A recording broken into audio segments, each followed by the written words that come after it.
You ask Tiger to solve. This deals with linear equations with one unknown. The final result is x equals 3. Let's solve it step by step. Simplify the expression. Expand the parentheses. Simplify the arithmetic. Group like terms. Simplify the arithmetic. Group all x terms on the left side of the equation. Subtract 8x from both sides.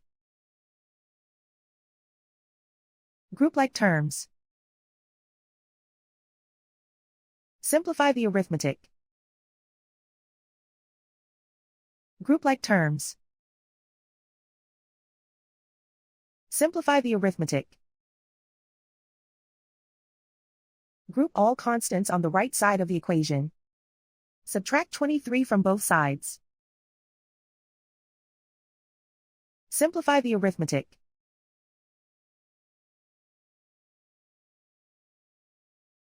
Isolate the x. Divide both sides by -6. Cancel out the negatives. Simplify the fraction. Cancel out the negatives. Find the greatest common factor of the numerator and denominator. Factor out and cancel the greatest common factor. And so the final result is x equals 3.